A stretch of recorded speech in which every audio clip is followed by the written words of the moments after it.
والدين يا إخوان قمته الإحسان أن يعبد الإله كأننا نراه أو نوقن الإيقان بأنه يرانا ሴቶቻችን አላሁ ተዓላ ሱብሓነሁ ወተዓላ ከሰጡን ጸጋዎች መካከል ትልቁ ናቸው። ብዙዎቻችን እንግዲህ ቁርአን አክትመናል። ሱረቱል ሪጃል የሚባል የለም። 30 ጁዝ ውስጥ ሱረቱል ሪጃል የሚል የለም። የወንዶች አንቀጽ የሚባል የሚጠራ የለም። ሱረቱን ኒሳ ግን አለ። የሴቶች አንቀጽ ተብሎ የሚጠራ አለ። ለዚህ ነው ዑለሞች ከዚህ ቀደም የነበሩ ሰዎች ኒካ ካላሰረ ራሱ ለምስክርነት አይበቃም ይላሉ። ለምን? አቅሉ ሙሉ አይደለም ይላሉ። ከቱም ያቺንም ሲያይ ነው የሚለው እቺንም ሲያይ ነው የሚለው አልተረጋገም። በቃ ያየ ሁሉ የሆነ ውበቷም ቆንጆ ያልሆነ ሴት ካየ ሁሉ በቃ ኑረል አይን ነው የምትመስለው። ስላላገባ ነው እኮ የትክክለኛ ኖርማል መልኳም ቢያይ እኮ ጉር ነው የሚፈለው። አንዳንዴም እኮ ይሄ ድንቁርና ደግሞ ዛሬም ያለበት ቦታ አለ። ሚስቱን የሚያኮርፋለ ምን ሆንክ ሲባል ባካውንም ሴት ወለደች ይላል። እና እሷ ዳቦ ቤት ናት እንዴ? ባለ 10 ብር ባለ 15 ብር ጠፍጥፈው እንደሚሸጡልን ዳቦ ቤት ተጠፍጥፍ እንዴ? ከየት ተጠፍጥፋለች እሷ የምታውቀው ነገር የለም። በመጀመሪያ ሰላም አለይኩም ወራህመቱላሂ ወበረካቱ። እንግዲህ የዛሬው አርስቱን በራፍ ላይ እንዳያችሁት ወለይሰ ዘከሩ ከልኡንሳ ይላል። ይህን ንግግር የተናገረችው የእናታችን መርየም ወይም ማርያም አላህ ሰላሙን ያወርድባትና የሷ እናት ነበረች። ማርያምን ወይም መርየምን ያረገዘችው እናት ምኞቷ የነበረው ወንድ ልጅ እንዲወለድላት ነበረ። ነገር ግን የተወለደችው መርየም ስትሆን ወኢኒ ሰመይቱሃ መርየም ብላ እናትየው ስም አወጣችላት። በቃ እኔ መርየም ብያታለሁ ልጄም ብላ ስም አወጣችላት። እናትየው ግን የተናገረችው ወለይዘ ዘከሩ ከልኡንሳ እንደው አላህ እንዲያገለግል ነበር የፈለኩት፣ ወደ ፈጣሪውን የሚያገለግል ባሪያ እንዲሆን ፈለኩኝ፣ ነገር ግን አልሆነልኝም ማለችና ወለይሰ ዘከሩ ከልኡንሳ አለች። ሴት ልጅ እንደ ወንድ ልጅ አይደለም ማለች። ነገር ግን ያው መርየም ማናት የሚለው ግን እናትየው ብቻ እንደጠረጠረችው ሳይሆን ከምንም በላይ የምድራችን ሞዴል ተብላ የምትጠራው በተለይ ለሙስሊሙም የሆነ ነን ሙስሊም ለሆነ ሁሉ ትልቅ ምሳሌ የምትባለው እናታችን መርየም ወይም የኢየሱስ ወይም የኢሳ አለይሂ ሰላም እናት የሆነችው እሷ ናት። እንግዲህ እናነሳዋለን። እንግዲህ ዛሬ ይሄን አርስት መነሻ ቢደረግም ዋናው ግን አርስቱ የሴቶቻችን ጸጋነት፣ ሴቶቻችን አላሁ ተዓላ ሱብሓነሁ ወተዓላ ከሰጡን ጸጋዎች መካከል ትልቁ ናቸው። ብዙዎቻችን እንግዲህ ቁርአን አክትመናል። ሱረቱል ሪጃል የሚባል የለም። 30 ጁዝ ውስጥ ሱረቱል ሪጃል የሚል የለም። የወንዶች አንቀጽ የሚባል የሚጠራ የለም። ሱረቱን ኒሳ ግን አለ። የሴቶች አንቀጽ ተብሎ የሚጠራ አለ። ይሄም ሳይበቃ ደግሞ ሱረቱል መርየም ተብሎ ደግሞ በተጨማሪ በእናታችን መርየም ወይም ማርያም ረጅም አያ አሁን ልክ ወንድሜ እንዳስታወሰው ወዝኩር ፊል ኪታብ መርየም ብሎ እንደጀመረው ስለ መርየም ያለችውን አስታውስ ብሎ የጀመረው የቀራው ወንድሜ አያ ረጅም ስለሷ ታሪክ ሱረቱል መርየም ተብሎ በሷ ተሰይሞላት። ሶስተኛ ደግሞ ሴትነት ምን ያህል ኢስላም እንዳጋጠው ሌላ መገለጫው ሱረቱል ሙጃደላ። ሱረቱል ሙጃደላ የወረደው በማን ነው? ኸውለት ቢንቱ ሳለባ የተባለች ሰሃባ ናት። ኸውለት ቢንቱ ሳለባ የተባለች ሰሃቢት ሴት ናት። እቺ ሴት ባሏ አንድ ንግግር ተናገራት። አንቺ ጀርባዬ ነሽ፣ ያው ሚስቴ አይደለሽም የሚል ነገር ሲናገራት ባሌ እንዲህ ተናግሮኛል ተፈትቻለሁ ወይ ብሏ ለነብዩ አለይሂ ሰላቱ ወሰለም ሄዳ ስጠይቅ ተፈተሻል ይሏታል። ትደግማለች፣ ተፈተሻል ይሏታል። ትደግማለች፣ ተፈተሻል ይሏታል። በዚህን ጊዜ እሷ በጣም ተጨነቀች። በቃ እንግዲህ እኔ የምትፈልገው ሌላ መልስ ስለሆነ እኔ በቃ ወደ ጌታዬ ስሞታዬን አሰማለሁ ከሱ መልስ ጠብቃለሁ ብላ ዱዓ አደረገች። እሷ ይሄን ዱዓ ስታደርግ ሹፉ ትልቅ ሴት ናት ወይም አረጋያን ብለን ምንጠራት ናት። ነገር ግን ሴትነቷን አላህ ሱብሓነሁ ወተዓላ አላሰነሳት። በዚች ሴትዮ ቁርአን ወይም አንቀጽ ወረደ። ምን የሚል ቀድ ሰሚዐ አላሁ ቀውለ ለቲ ቱጃዲሉከ ፊ ዘውጂሃ በባላ ጉዳይ ተመላልሳ የምትጠይቅ የነበረችው ሴት አላህ ሰምቷታል። አላህ እንቅስቃሴዋን ጥያቄዋን ሰምቷታል። መጣ ንገራት ምን መደረግ እንዳለባትና ወደ ትዳሯ እንዴት መመለስ እንዳለባት ንገራት ብሎ ለዚች አሮጊት ብለንኛ የምናሳነሳቸው ሰዎች አላህ ከማሳነሱ የሚጠብቀንና ይሄ እንኳን በሽታ ነው። ትንሽ የምንለው ሰው በራሳችን ጭንቅላታችን ትንሽ ሲሆን ያው ዳሃ ትንሽ እንላለን፣ ገንዘብ የሌለው ትንሽ እንላለን፣ ምላስ የሌለው ትንሽ ልንል እንችላለን። ነገር ግን አላህ ትንሽ አላረጋትም። በሷ የተነሳ قد سمع الله قول التي تجادلك في زوجها የሚለው በሷ የተነሳ አንቀጽ ወረደ። እንግዲህ የሴቶቻችን አላህ የሰጣቸው ትልልቅ ጸጋዎች ነው የምናወራው። ሌላው ደግሞ ሴቶቻችን በጃሂልያ በቀድሞ የድንቁርና ዘመን ጊዜ 50 የሚያገቧቸው ነበሩ፣ 90 የሚያገቧቸው ነበሩ።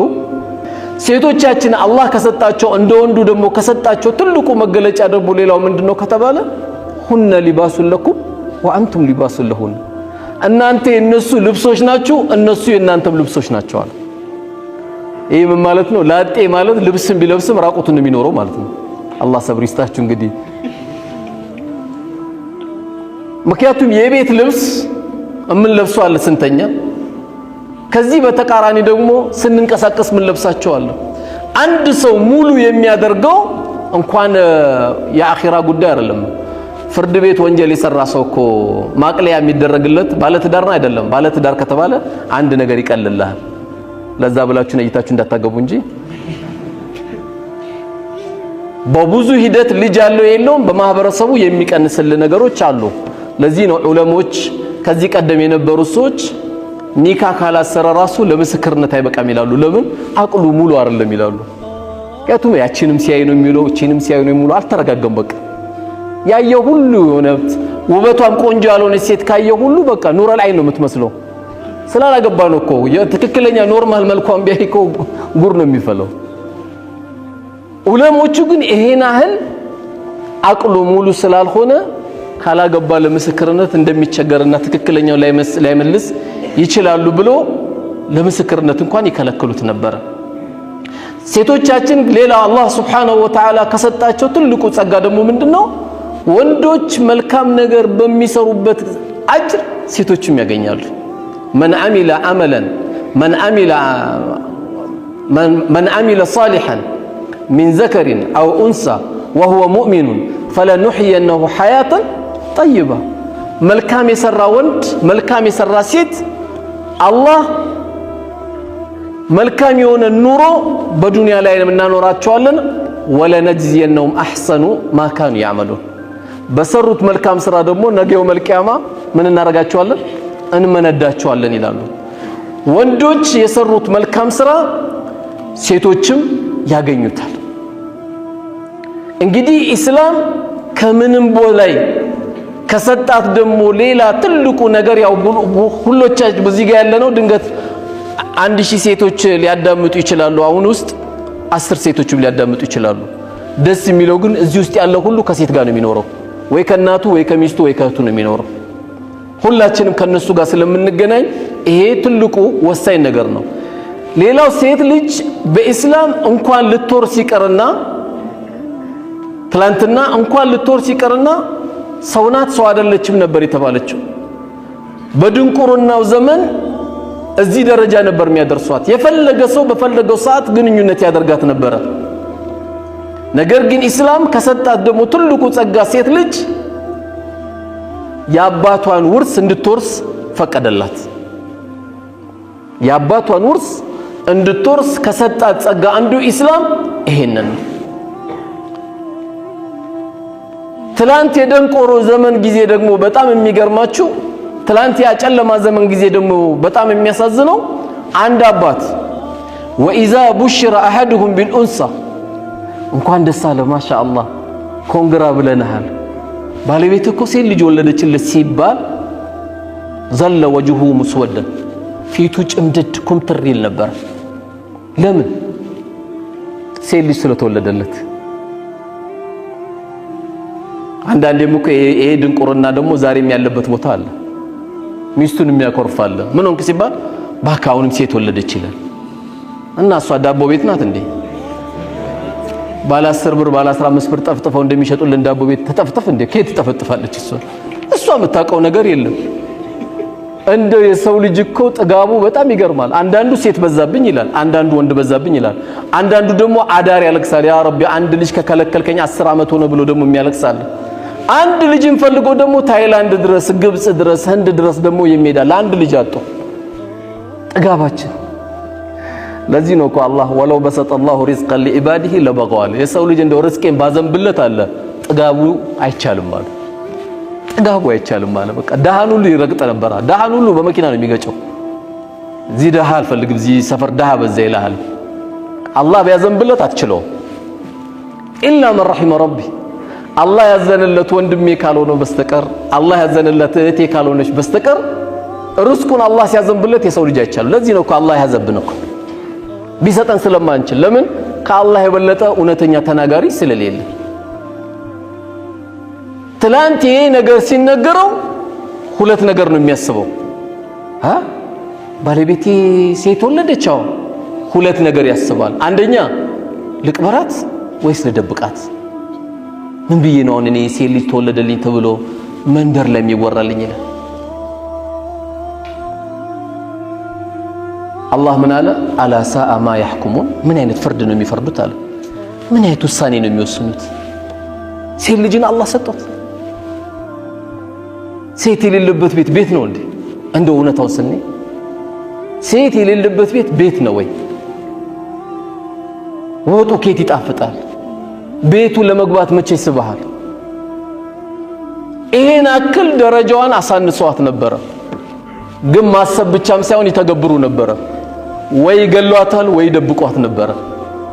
የሚያሳዝን ፍርድ ነው የፈረዱባት ይላል ነቢያችን። ግን ሰለላሁ ዐለይሂ ወሰለም በሐዲሳቸው ምን ብለዋል? አላህ ሱብሓነሁ ወተዓላ ሶስት ሴቶችን የሰጠው ወይም ሁለት ሴቶችን የሰጠው ወይም ሁለት እህቶቹን የተንከባከበ በጥሩ ተርቢያ ያሳደገ ሰው አላህ ለዚህ ሰው ምን አዘጋጅቶለታል አሉ? በእነሱ ምክንያት ጀነት የሚገባ ወይም የገባ ቢሆን እንጂ አሉ። ሁለትም ሰጠው ሶስትም ሰጠው የጀነት መግቢያ ጌጥ ናት ሴት ልጅ። አንተ እስከመቼ ካንተ እጅ ወጥቶ እስክድራቸው ድረስ የዳርካቸው ቀን ስራን ጨርሰሃል። ሴት ልጅ ማሳደግ ሴት ልጅ መወለድ ከማንም በላይ ለአባት ተጨናቂ፣ ለቤተሰብ ተጨናቂ፣ ለሁሉ ተጨናቂ ሴቶች ናቸው። ወንድ እንደውም ትንሽ ጠንከር ይላል። በእነዚህ ሁለቱ ሴቶች የተነሳ አላህ ጀነት ግባ ቢለው እንጂ አላህ ጀነት ቢያስገባው እንጂ ወይም አላህ ጀነት ይሄን ሰው ያስገባው ቢሆን እንጂ ሌላ አጅር የለውም። ሁለትም ሶስት። እንግዲህ አላህ ሱብሓነሁ ወተዓላ ሴት የሌላችሁ ይህ ሐዲስ ያጓጓል። አላህ ሴቱን ይስጣችሁ። የዛሬው አዳርም አላህ መልካም ያርገላችሁ። ከዛሬውና ቢጀምረው ሁሉም ነገር ሴቶቹ ከሌሉ ከዛሬ ይጀምራል ስራው። ሰበብያ ይፈልግ የለም ሰበቡ ምናሟላ አላህ ያድርገን። ያለን ደግሞ ሰዎች ተንከባክበን ማሳደግ ያስፈልጋል። በዱንያ ላይ ትልልቅ ሴቶችን አላህ ጠራለን። እነዚህ ትልልቅ ሴቶች ሁሉንም ማውራት በዚህ ሰዓት አይቻልም፣ ሌሎቹ ነጥብ ስለሚያመልጡ። ከነዚህ መካከል ሶስት ሴቶች አጠር አድርጌ ለመንገር፣ የመጀመሪያው የፊርዓውን ሚስት ናት። እናታችን አሲያ ትባላለች።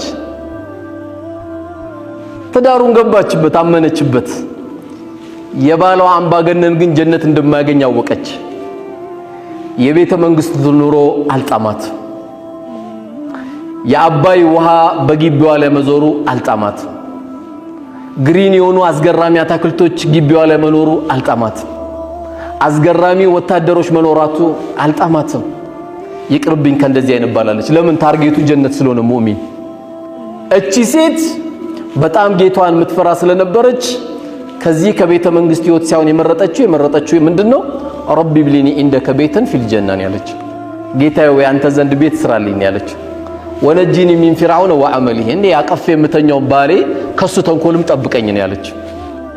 ወነጂኒ ሚን القوم الظالمين ከሱ ጋር ማብሮ ካሉ በደለኞች ባንተ ተጠበቃለሁ ነበር ያለች። ምን ፈልጋ? ጀነት ነው። ሁለተኛዋ ሴት ደግሞ እናታችን መርየም ናት ወይም ማርያም ናት። አላህ ሰላሙን ያወርድባትና ምርጥ ሴት። እኔ በጣም የሚገርመኝ ሙስሊም ሴት መሆኑ የሌላ እምነት ተከታይ ማርያምን በደንብ ማወቅ አለባቸው። አንድ ቀን ሚስከርት ለብሳ አታውቅም። አንድ ቀን ማርያም ሱሪ ለብሳ አታውቅም። አንድ ቀን ደረቷን ከፍታ አታውቅም።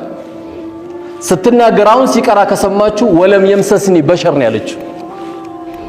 አንቺ መርየም አንቺ አረገሽ ብሎ ወረኞች መጥቶ ሲመጣ አረኛ አንድ ወንድ እንዲህ ያልነካኝ ሲሆን ጌታዬ እንዴት አረግዛለሁ እንዴት እሶናለሁ ብላ ተጨነቀች። ጥቡቅ የሆነ ሴት ብታረግዝ ዝም ብላ ያስደነግጣል። በጣም ደንግጣለች መርየም። አንድ ወንድ ነክቶኝ ያልነበርኩ ሴት ነኝ እኮ እያለች ነው ያለችው። መውደድ ማለት በምላስ አይደለም። በተለይ የኛ አገር የትኛውም እምነት መርየምን አለይሂ ሰላም ወይ ማርያምን ይወዳታል። መውደድ ማለት ግን ምንድነው ከተባለ በተግባር ሆኖ መገኘት። ተግባር ላይ ያለ ነው ሲባል በጣም ከባድ ነው። መርየም እንግዲህ አርግዛ እንኳን መላኩ ጅብሪል አለይሂ ሰላም በመጣባት ጊዜ ኢኒ አዑዙ ቢርረህማን ሚንከ ኢን ኩንተ ተቂያ እኔ በረህማን ጌታ እጠበቃለሁ እንዳትጠጋኝ ያለችው። እሱ ሊያበሽራት ነው የመጣው፣ ግን እንዳትጠጋኝ ያለችው። እንግዲህ ያስጨነቃት እናታችን መርየም ወይ ማርያም አላህ ሰላሙን ያወርድባትና ያስጨነቃት ያላባት የተረገዘ ልጅ አለ። በዚህ ልጅ ጉዳይ ምን መልስ እንደምትሰጥ በጣም ግራ ተጋብታለች። ነገር ግን አላህ ምንም አላላትም። ምንድነው መልስ ጫላት? ያ መርየም አና ለኪ ሀዛ፣ አንቺ መርየም ወይ ምንድነው ያረገሽው ባክሽ? ያ ኡኽታ ሃሩን ማ ካነ አቡኪ እምራአ ሰውኢን ወማ ካነት ኡሙኪ በግያ። በጣም ከባድ ንግግር ነው የተናገሩት። አባትሽም መጥፎ አልነበረም፣ እናትሽም ደግሞ ዝሙተኛ አልነበረችም። ቃሉ አይከብድም? በጣም ተጨነቀች። እንዲህ መጥተው ሲሉሽ ምን በያሏት? አላህ ምን በያላት? ፈአሻረት ኢለይህ ወደ ህፃኑ አመላክች አላት። ወደ ማን? ወደ ኢየሱስ ወይም ወደ ኢሳ አለይሂ ሰላም ወደ እሱ አመላክች። ለምን? የእሷም ክብር መጠበቅ ስላለበት፣ የእሷም ክብር መጠበቅ ስላለበት። ታዲያ በአንቀልባ ያለ ህፃን ልጅ እንዴት አናግሪ ትይኛለሽ ብለው ሲሏት ምንም አላለችም ብላ ወደ ልጁ ብቻ ነው የምታመላክተው። ከዛ ምን አለ ኢየሱስ አለይሂ ሰላም ወይም ኢሳ ኢኒ አብዱላህ አለ፣ እኔ የአላህ ባሪያ ነኝ። አታኒየል ኪታብ መጽሐፍ ሰጥቶኛል። ወጀዐለኒ ነቢያ ነቢይም አድርጎኛል። ወጀዐለኒ ሙባረከን አይነማ ኩንቱ የትም ብሆን ደግሞ የተባረኩ አድርጎኛል። ወአውሳኒ ቢሰላቲ ወዘካት አይገርም? እንድሰግድም አዞኛል፣ ዘካም እንዳወጣ አዞኛል አለ። እንዲህ ተናግሮ ለናቴም ታዛዥ እንደሆን አላህ አዞኛል አለ። ማን? ኢየሱስ አለይሂ ሰላም ወይም ኢሳ። ነብይነቱን አረጋገጠ፣ መጽሐፍ እንደተሰጠው አረጋገጠ፣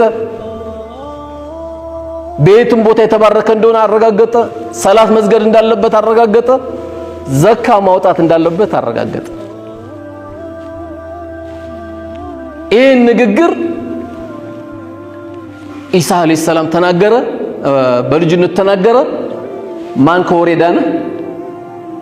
ማን ከወሬ ዳነ? መርየም ዳነች። አላህ ክብሯን ጠበቀላት። አላህም ደግሞ ድንገት እዚች ጋር ቆም ማለት ይፈልጋልና በሕፃንነቱ የተናገረው ኢሳ በኢሳ አፈጣጠር ደግሞ እኛ እንዳንገረም አላህ ምን አለ? ኢነ መሰለ ዒሳ ኢንደላሂ ከመሰሊ አደም የኢየሱስ ወይም የኢሳ አፈጣጠር እንደ አደም ነው አለ። እንደውም የአደም ይገርማል አለ። خلقه من تراب ከአፈር ፈጠረው ثم قال له كن فيكون ሰው ሁን አለው ሰው ሆነ። የአደም ነው እንደውም የበለጠ የሚያጅበው። ቢያንስ አባቱ አልታወቀም አላህ ሁን ባለው ነውና የተፈጠረው ዒሳ አለይሂ ሰላም። ቢያንስ ግን ከሴት ወድ ውስጥ ነው የወጣው። አላህ የአፈጣጠር ጉዳይ እንዳይገርማችሁ ለመገረም ከሆነ የማን ይገርማል አለ? የአባታችን አደም አለይሂ ሰላም የዛ አፈጣጠር የበለጠ ይገርማል አለ። ያው ብዙን ጊዜ ሌሎች የሚሉት ያው የኢሳን አፈጣጠር ይነግሩናል። ያው ሙስሊሙ ግን ቀድሞም አላሁ ተዓላ በተከበረው ቃል ይህንን ነግሮታል። እቺ ምርጥ ሴት የነበረችው መርየም ወይም ማርያም መንገድ ላይ ጎረምሶችን የምታስደነግጥ አልነበረም አለባበሷ። በጣም ጥቡቅ ሴት ነበረች። ምክንያቱም ይሄ ፕሮግራም ዓለም ላይ የሚታይ ፕሮግራም ስለሆነ ማፍቀርና መሆን አጅሩ አንድ አይደለም። ትክክለኛ የምትለብሰው የነበረው ልብስ አላህ የፈቀደላት አውረቷን የምትሸፍን ጥቡቅ ሴት የነበረች ብትኖር መርየም ናት አለይሂ ሰላም። እቺ ሴት ዱንያ ላይ ጀነት ከተመሰከረላቸው መካከል አንዷ ማን ሆነች? መርየም ወይም ማርያም ሆነች። የኢየሱስ ወይም የኢሳ አለይሂ ሰላም አላህ ሰላሙ ያወርድባቸውና በሁለቱም ይህንን ደረጃ በዱንያ ላይ ሰጧቸው። መርየም ይህን አጅር ያገኘችው በምንድን ነው? በጥቡቅነቷ ነው። ጀነት የምትከጅል እህቴ ጀነትን ማግኘት የምትችለው በጥቡቅነቷ ነው። ያም ጎረምሳ ይሄም ጎረምሳም የሚጎትታት አልነበረችም። በጣም ጥቡቅ የነበረች ታላቅ ሴት የነበረች በተለይ ሙስሊሞች በጣም አድርጎ ታሪኳን በሱረቱል መርየም በደንብ የምናውቀው መርየምን ወይም ማርያምን ማወቅ የሚፈልግ ማንኛውም ሙስሊምም ይሁን ከሙስሊም ውጪም እምነት ያለው ሱረቱል መርየም ወይም የመርየም አንቀጽን በዚሁ አጋጣሚ እንጋብዘዋለን ማለት ነው።